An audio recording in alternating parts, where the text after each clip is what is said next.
Assalamualaikum warahmatullahi wabarakatuh. Perkenalkan, saya Muhammad Dahlan, peserta PPG dalam jabatan Angkatan 1 tahun 2022 Universitas Negeri Malang. Pada kesempatan kali ini, saya akan menyampaikan best practice metode STAR, yaitu situasi, aksi, dan refleksi hasil dan dampak. Berdasarkan hasil observasi dan wawancara dengan Kepala Madrasah Wakamat Kurikulum, Wakamat Kesiswaan, dan Kepala Perpustakaan MTS Negeri 4 Sinjai terkait kondisi pembelajaran peserta didik di MTS Negeri 4 Sinjai, ada beberapa masalah, yakni yang pertama, kurangnya motivasi belajar peserta didik. Yang kedua, kurangnya minat literasi peserta didik. Dan yang ketiga, guru cenderung monoton dengan menerapkan metode ceramah saja, sehingga nampak bahwasannya guru sedang mengajar, bukan membelajarkan peserta didik. Yang keempat adalah peserta didik kurang disiplin dalam kegiatan pembelajaran, yang mana hal ini terlihat adanya peserta didik yang sering minta izin keluar untuk cuci muka, buang air, dan lain-lain. Kemudian, pembelajaran dengan metode PBL ini sangat penting untuk diterapkan dalam kegiatan pembelajaran, yang mana melalui model pembelajaran PBL ini, Problem Based Learning ini, peserta didik dapat secara aktif berinteraksi melalui diskusi kelompok, berpikir kritis untuk memecahkan masalah yang dihadapinya. Kemudian, guru tidak lagi mendominasi dalam melakukan pembelajaran, karena mereka akan aktif dalam mengemukakan pendapatnya dalam forum, sehingga mereka bisa lebih menguasai materi-materi yang diberikan kepada peserta didik melalui pemecahan masalah, sehingga lebih mudah mengingat kembali materi yang esensial yang sedang dipelajari. Kemudian, peran dan tanggung jawab saya dalam kegiatan PBL ini, yakni dalam penerapan metode pembelajaran Problem Based Learning di kelas yang saya ajar, dan rekaman video pembelajaran saya share ke grup resmi sekolah. Kemudian kiranya semua guru bisa memahami dan memiliki persepsi yang sama tentang bagaimana guru itu bukan lagi sebagai orang yang mengajar, melainkan sebagai fasilitator dalam membelajarkan peserta didik. Adapun tantangan yang saya hadapi untuk mencapai tujuan tersebut adalah, yang pertama, awalnya saya bingung harus memulai dari mana. Karena sebagai seorang guru yang awalnya saya hanya mengampu sebagai guru BK, nanti 2 tahun terakhir ini saya kemudian mengajar sebagai guru PS.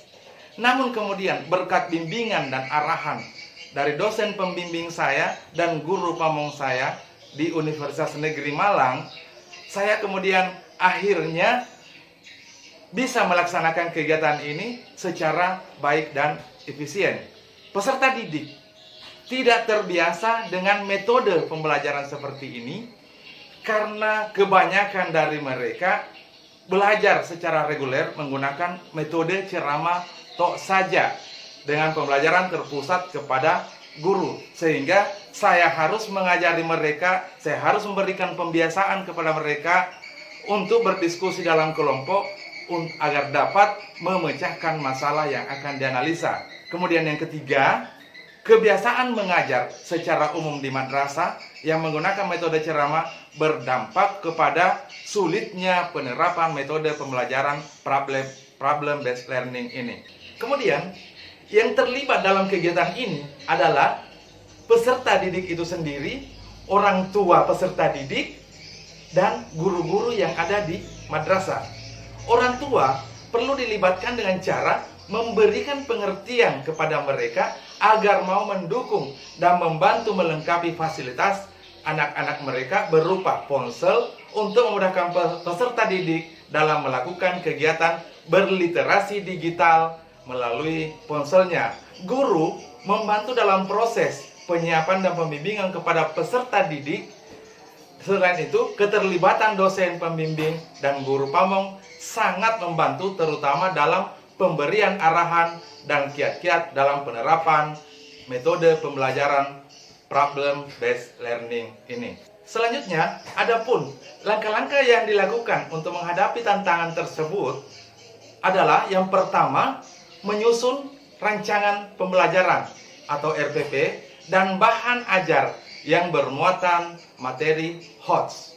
Yang kedua, membuat grup WhatsApp pembelajaran IPS dan melakukan sosialisasi kepada orang tua dan peserta didik sendiri terkait tahapan pembelajaran melalui grup WhatsApp tadi.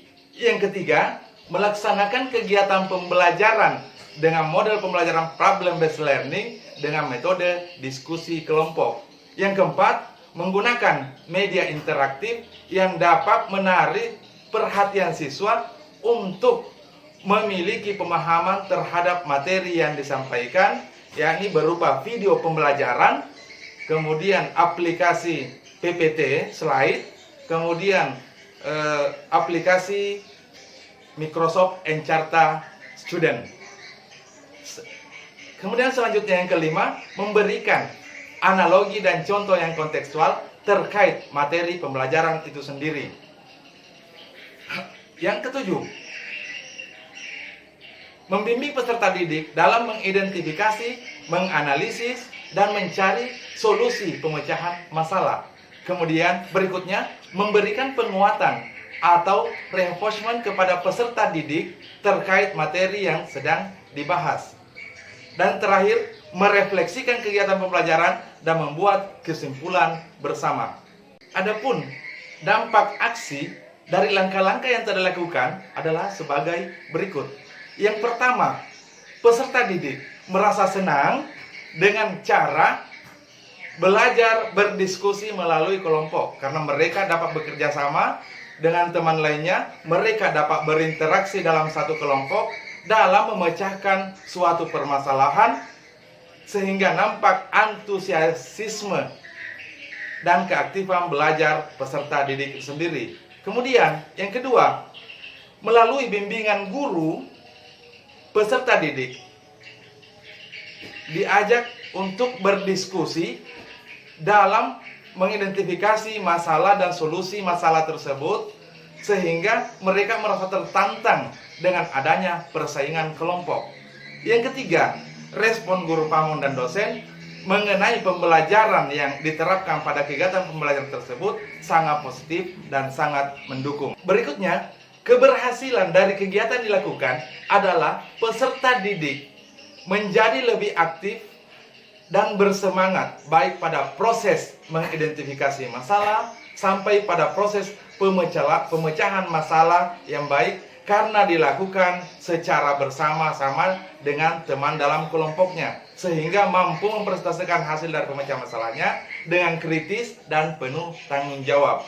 Kemudian, faktor yang menjadi ukuran ketidakberhasilan dari metode yang digunakan adalah adanya siswa yang nampak belum aktif saat diskusi kelompok karena masih belum terbiasa bersosialisasi dengan teman di dalam kelompoknya. Adapun lesson learned atau pembelajaran berharga yang saya dapat dari keseluruhan proses yang telah dilaksanakan adalah ada suasana yang menyenangkan dalam kegiatan pembelajaran karena semua siswa terlibat aktif dalam kegiatan pembelajaran sehingga siswa menjadi meningkat dalam hal motivasi, kemudian kemampuan berpikir kritis dan bersosialisasi dengan temannya.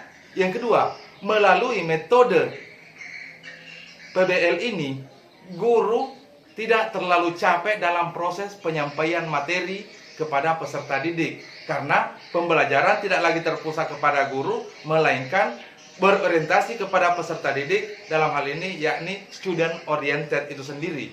Kemudian yang ketiga, saya mendapat respon yang positif dari berbagai stakeholder yang ada di madrasah tempat saya mengajar terkait model dan metode pembelajaran yang saya gunakan, yakni problem based learning dan diskusi kelompok.